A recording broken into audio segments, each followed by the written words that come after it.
In this video tutorial, I'm going to show you how to sew a tailored pants pocket. There is a very specific set of steps that we use when we're sewing a fancy tailored pocket, and so you'll have to bear with me. There's a lot of steps to this, but your finished product will be simply fabulous and absolutely worth it. It is a special kind of pocket, so it's got a lot of special steps. So to start out with, if you're following along from my shorts project, you're going to need your front piece, which is now two pieces that have been connected, and also your pocket piece. If you are using this tutorial to sew a tailored pocket on not a project for my class, the steps are still the exact same. You will need whatever the front piece that you're trying to put a pocket on is, and you will also need your pocket piece itself. And you'll notice it's one big pocket, not two pockets to be stitched together, which means that this middle edge is connected. So to start out with, we're going to want to take a look at our marked seam line, and there should be a set of notches. We're going to be using those notches quite a lot. So if you're using a pattern that calls for a tailored pocket that isn't this, it should have notches indicating where you're going to start and stop sewing, because that's what these notches are for.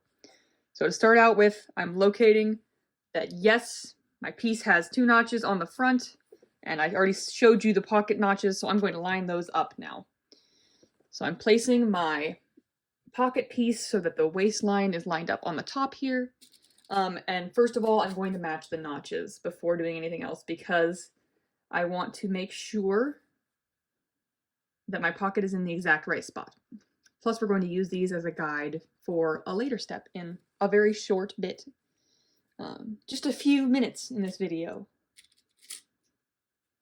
And there's my other notch, so I'm going to stick a pin through there, flip it over, say, nope, that's not quite it. It's not quite in the right spot. Slide my fabric until I get it to go right. Ooh. Then I lost this side. There we go, right where I want it to. So you'll see my pin comes in and out exactly on that notch, which is important when doing anything with tailoring. It's all really important that you get exactly on the line. So that is what I'm doing now. Go ahead and pause this video, pin your pieces together, and then I will meet you over at the sewing machine to show you what to do next. Yep. So I've got my pocket piece all pinned and ready to go. I know exactly where my notches are because there are pins marking them, making them extra bold for me. So now I am ready to begin stitching. So it's important that you have a hardy tail on your thread to start with. Sort of like if you were going to be gathering the stitches, which we're not, but we do need this tail, so don't start sewing without one, because what we're going to be doing is a special finishing technique on this seam. So usually when we sew something, we backstitch to reinforce and tie off our threads. We're not doing that on this one. We're doing a method where we tie the knot by hand instead. We're hand tying it, and I will show you how to do that. But it prevents the fabric from getting torqued and adding extra thread bulk, and it's a thing that we do on this one step when sewing a tailored pocket.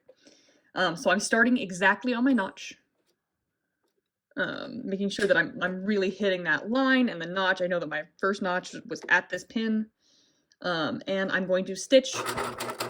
Like I said, no back stitching, just going forward on my marked line.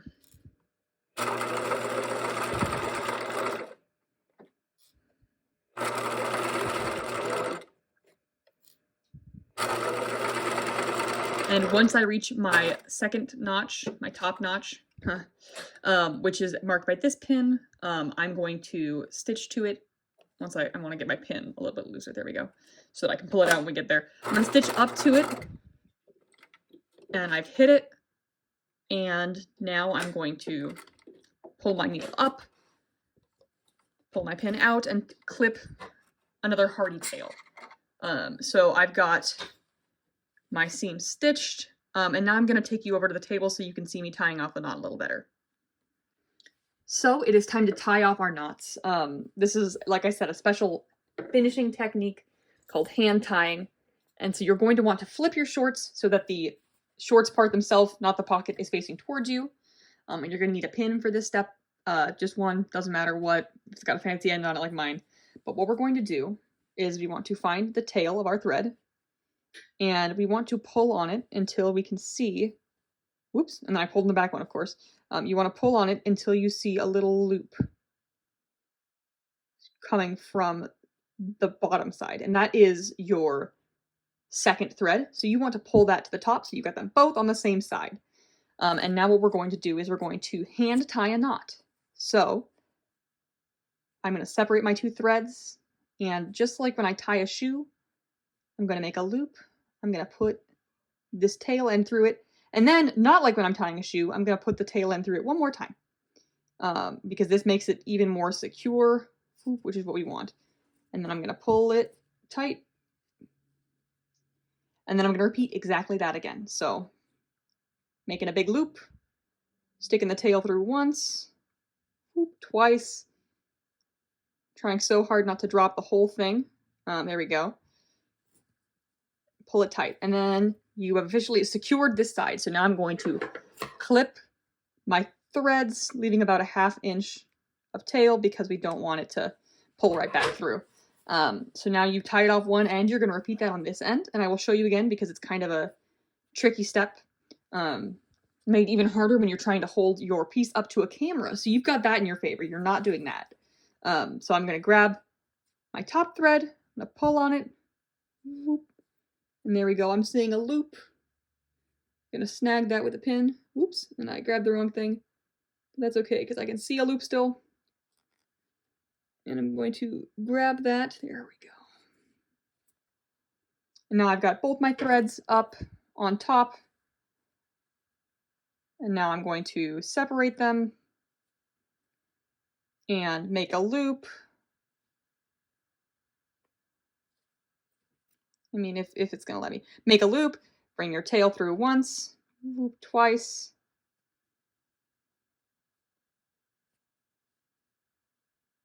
There we go, and pull it. And repeat one more time. So you're going to do this to both of your pieces. So that seam from notch to notch on both fronts, so your pocket.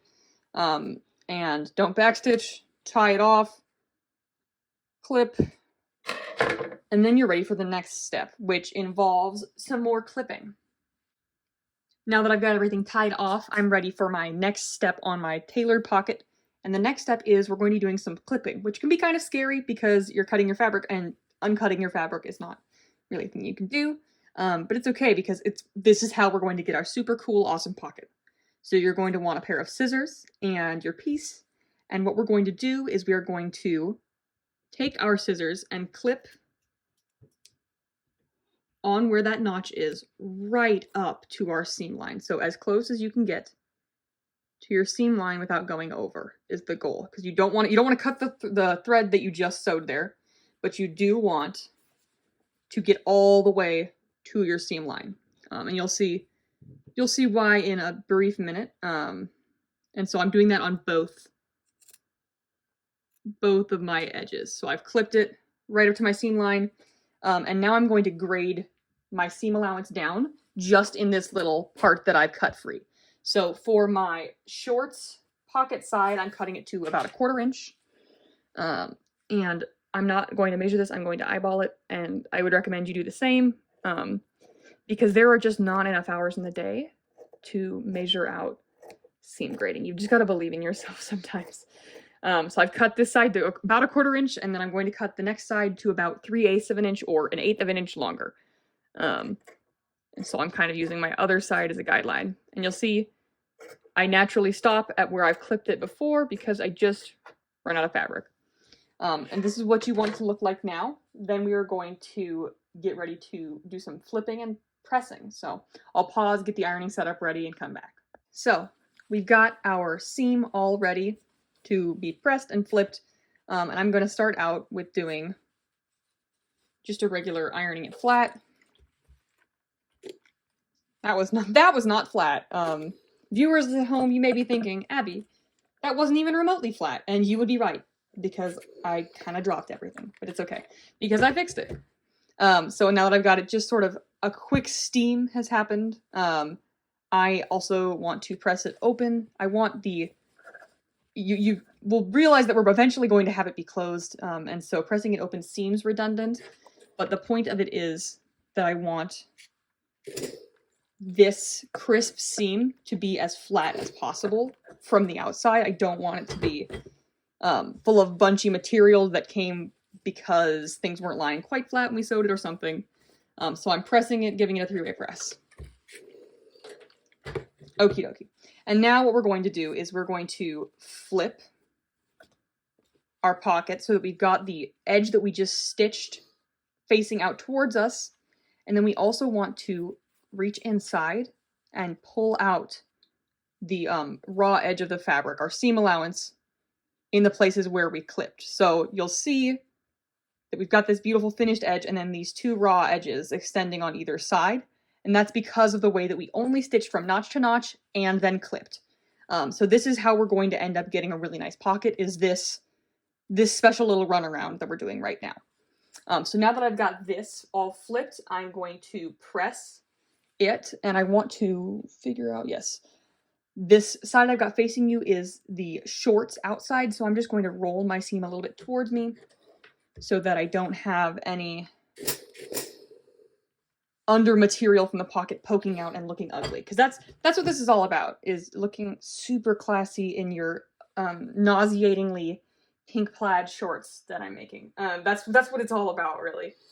Okay, so now that I'm done pressing everything, what I'm going to do is it is time for us to top stitch our pocket opening at about 1/8 of an inch away from our raw edge or our seam line, depending on where you're sewing. So I'm going to start out by plopping a pin into my fabric, and I'm going through both the pocket layer and the shorts layer, and I've got that on both of my raw edges to make sure they stay exactly in their place. And then I'm going to line up my presser foot, and I'm sewing it 1/8 of an inch away, so I want, on my machine, this little divot indicates 1/8 of an inch, so I want to line up the edge of my fabric with that. On your machine, there is most likely an indicator of what 1/8 of an inch is, or where it is, but it will be somewhere in the middle of the presser foot, most likely. And so I'm stitching, and once I reach the point where I'm just past the folded edge, I'm going to lift my foot, pivot, and then start stitching again. And as you can see, the edge of my fabric lines right up with that notch, so I timed it well.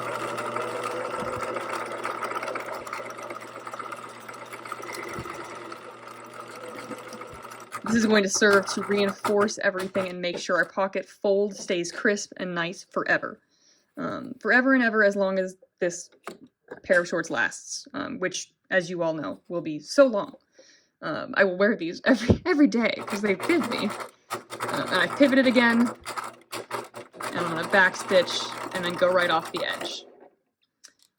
And so now I have got this step all taken care of, and as you can see, I've got a nice little edge stitch that you can see from both sides of my fabric, and you can see nice now how I rolled the seam allowance under so it would be invisible from this side.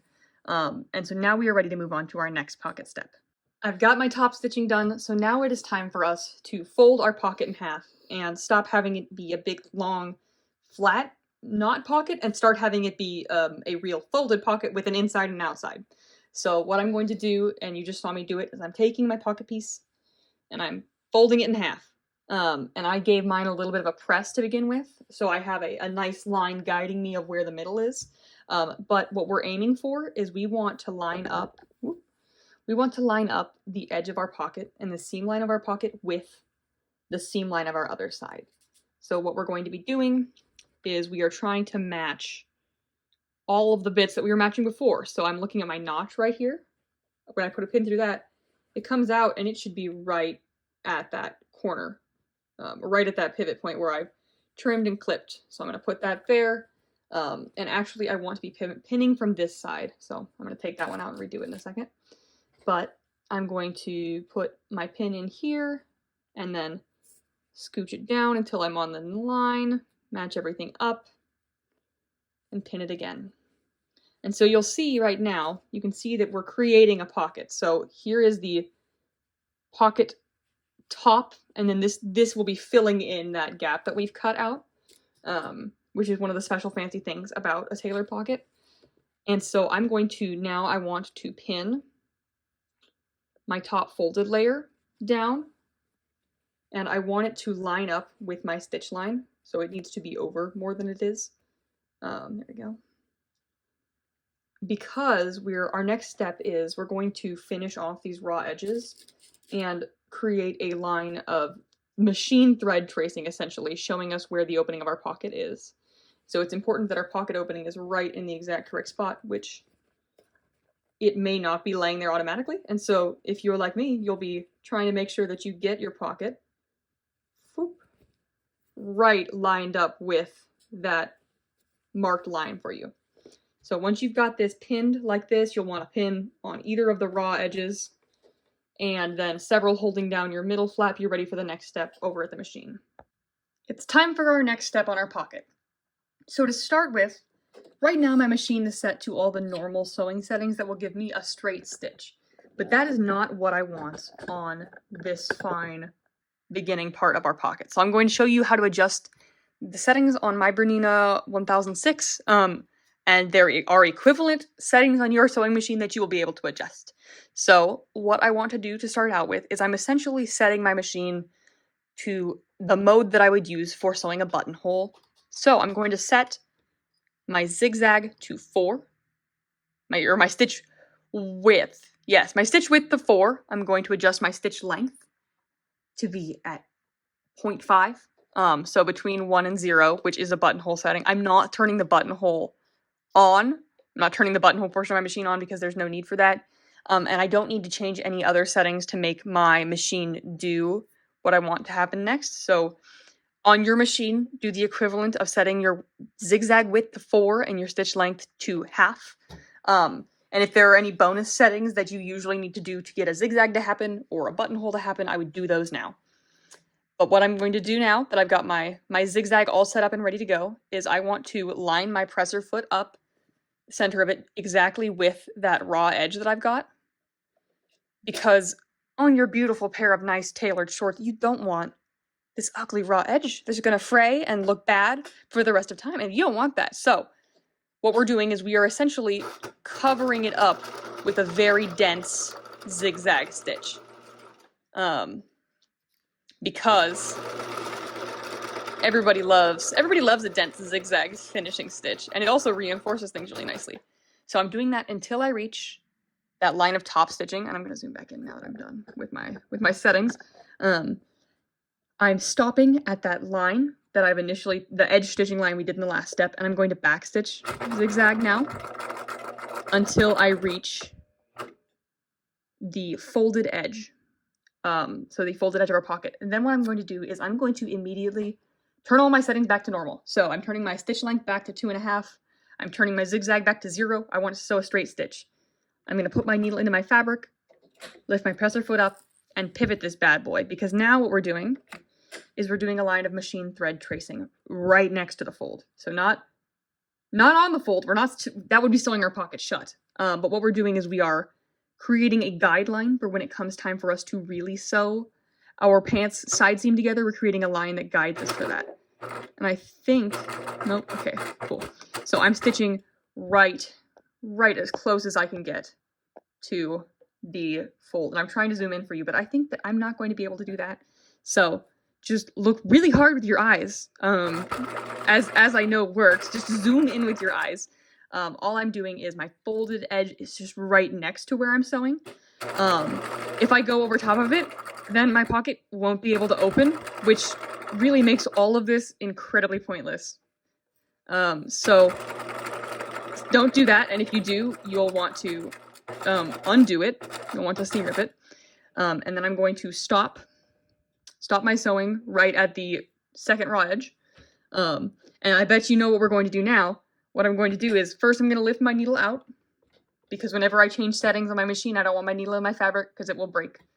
And then I'm going to add some zigzag, turn it back up to 4, turn my stitch length back down to 0.5, and now I'm going to put it back in the fabric. And the reason for taking it out is because when you add stitch width zigzag to it, it shifts the needle, and if it's in your fabric, it can get stuck and break, which I just don't feel like dealing with right now in this video. Anyway, I pivoted.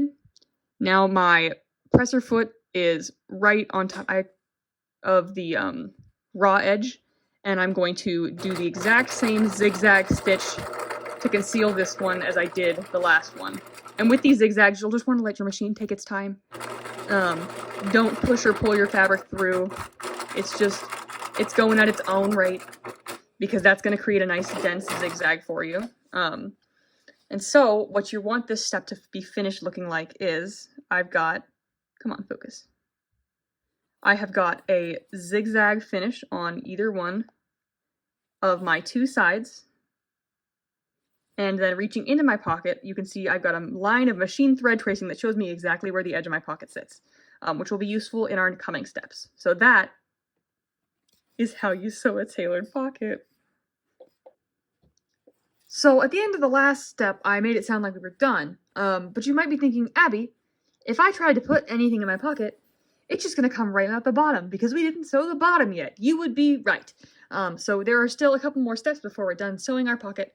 And the first big one is it does need to have the bottom closed up, because otherwise it would be really unfortunate. You would go to put stuff in there, it would fall straight out the bottom, never to be seen again, in a really sad and not at all fun time for you, which is just not our goal. We want pockets that hold things. So what I'm going to do is I've turned all my sewing machine settings back to just normal, no zigzag, 2.5 stitch length, and I'm just going to sew the bottom of my pocket shut. I'm going to back stitch, and I'm going to following the curve, and I'm going to stop once I reach the end of my stitch line. So there's a corner here. I'm going to stop there, and I'm going to back stitch, and then I'm going to clip it off. So right now there's still a little hole here. I was going to stick my finger in it, but I can't quite get there. There's a little hole right here, and that's okay because we're going to fix that in a couple of steps from now when we sew up the side seams. So ignore that for now. What we need to do next is we actually are going to sew our whole pocket bottom again one more time, but one presser foot away, one presser foot down. So we're doing it a 1/4 inch away from where we originally sewed it. So I'm lining the edge of my presser foot up with my other line of stitching, my original line, and I'm going to just stitch it again. And you might be thinking, why? Why are we doing this twice? What is the point?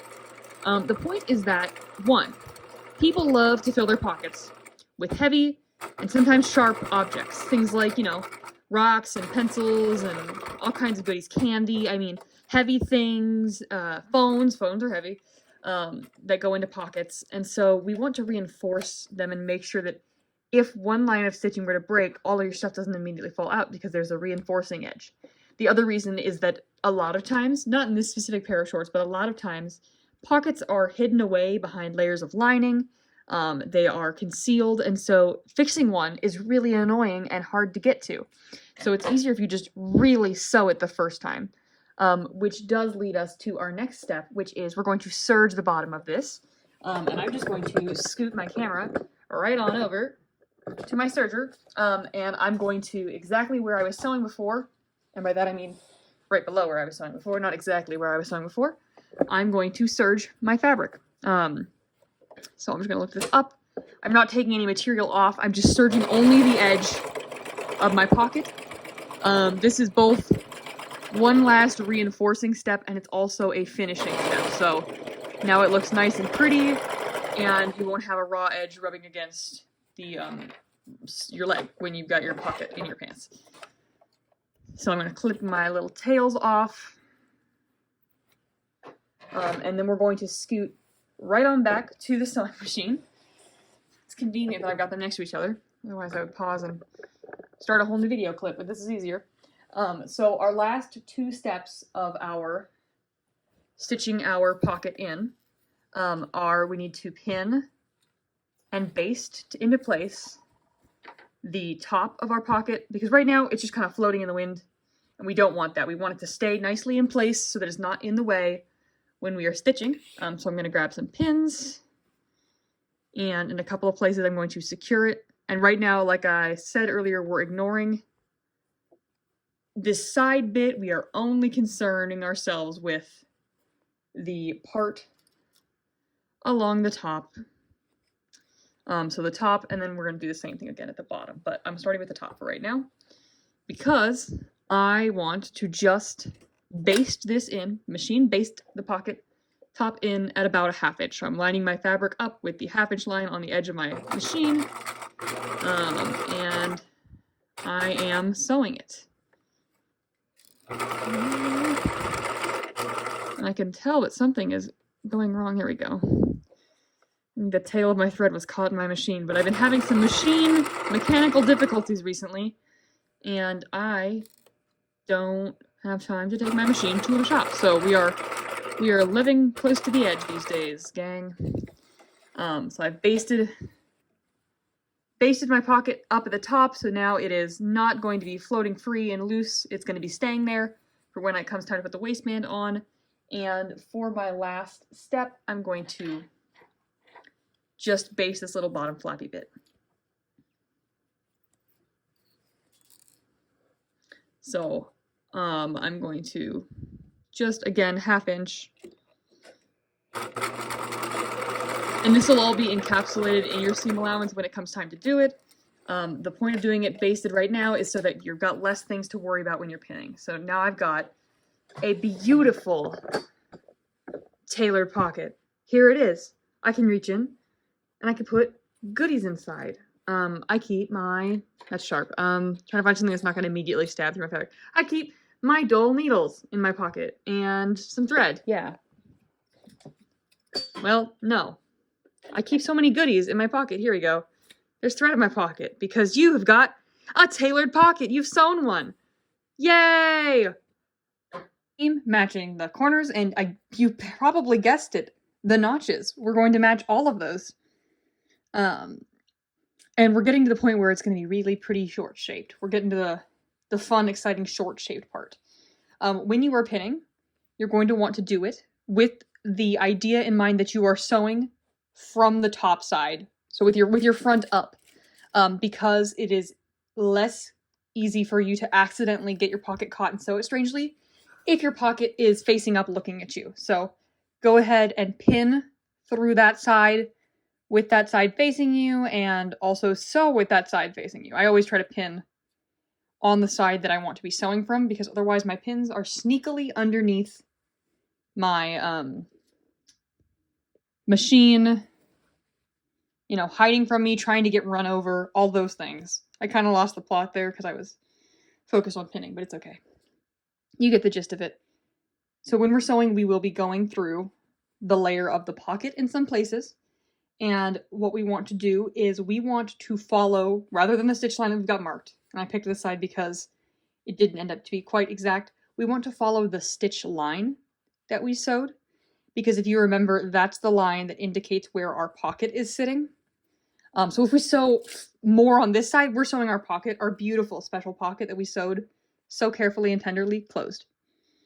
Which would be devastating, and you could fix it very easily, but then you would have to redo the side seam again, so we'd be back to exactly where we started.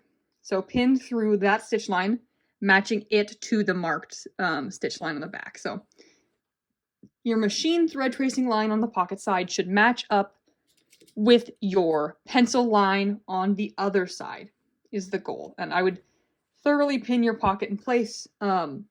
If I were to say want to sew from the other sides, a trick you could do, which I'm not sewing from that side, but a trick you could do on another project is pin your pocket in place on the other side that you're not sewing, so that it's harder for it to try to flip up and get into the seam allowance. I would put one at the edge, one here, maybe one at the top. And then you can just take them out when you're done sewing after you're sure that you are safe from the pocket's desire to flip around and become one with the side seam. So now we're ready to go over and sew our out seams, repeat the pinning process on your other side, and then you'll do both. At my machine, I am ready to sew up my out seam that I've pinned. So I'm going to start at the very bottom of my shorts, as per usual. Back stitch, stitch on the stitch line. And when you reach your pocket, I was noticing you can kind of feel with your fingers to make sure that you're not sewing it closed when we get to that specific pocket opening. If you're stitching directly on this marked line, like I said we should, you should be a-okay fine. No concerns. I'm sorry, I'm adjusting this a little bit for you. You should be just fine, but to be doubly sure, I've just been kind of feeling with my fingers. I can feel where the edge of the pocket is, and I'm making sure that that's off to the left side and not going underneath my needle.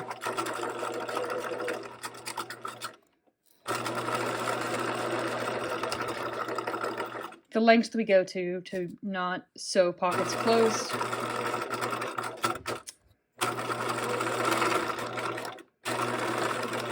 Okay.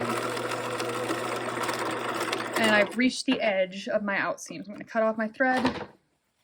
And then the first thing you want to do is you want to peek inside and see, did I sew my pocket shut? And the answer is I did not. My pocket can still function. And you'll notice it sits really nicely with our side seam, which was the reason why we went through all of that. All of the special pocket steps, instead of just slamming it in there willy-nilly, were so that we could accomplish this really fancy lining up with the side seam pocket. Ooh, there we go, so now you can really see. I'm going to show you again when we're pressing it because I think it's really nice looking and it's important to admire your own work. You're going to repeat this exact same step on your other outseam now. You wouldn't believe it, but it's time to press a seam. We're pressing our outseams now. I remember saying at the beginning of making this video that I wasn't going to show you each of the individual pressings, but because they're all a little different, I think I'm going to have to. Go ahead and bring the leg of your pants around your sleeve board so that you can get this seam to press open. And with the outseam, you will press it open and then we will press it towards the back because of our existence of our pocket.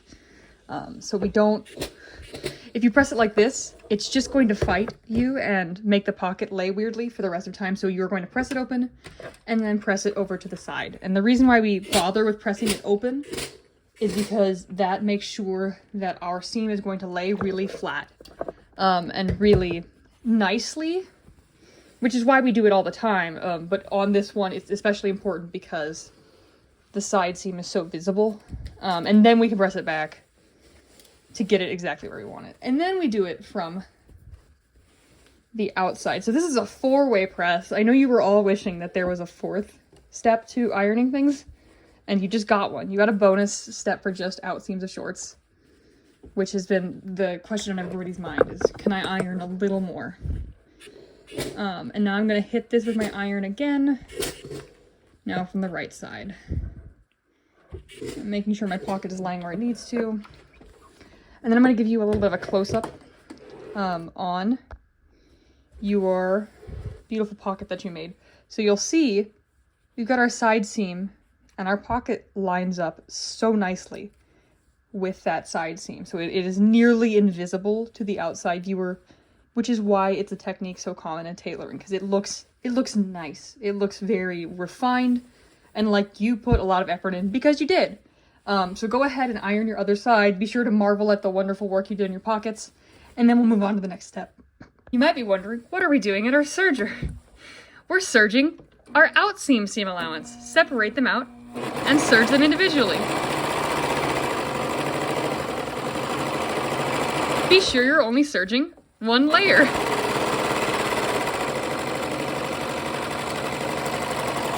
You might be wondering why we're not serging everything all at the beginning or something like that. And there are 2 reasons for that, because sometimes we do that on garments, and that is a fine sewing technique. The reason on a tailored garment like this, or a garment like tailored pants or something fancy,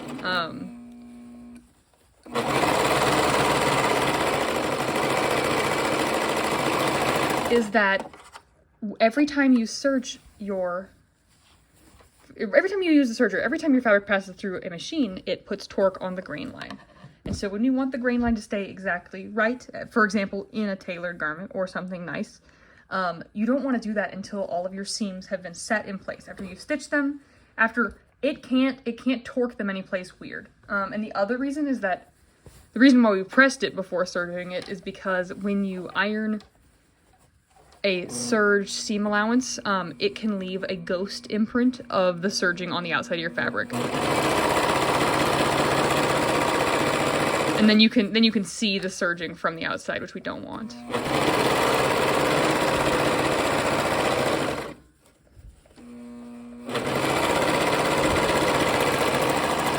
And then the third really super practical reason is that we've got like 2 sergers in our classroom. And right now, I think neither of them work. So we've got a limited number of sergers, and we've got a lot of students who all need to do the same steps. And so if you guys are all going at different speeds, you'll reach the sergers at different times. And that's a bonus.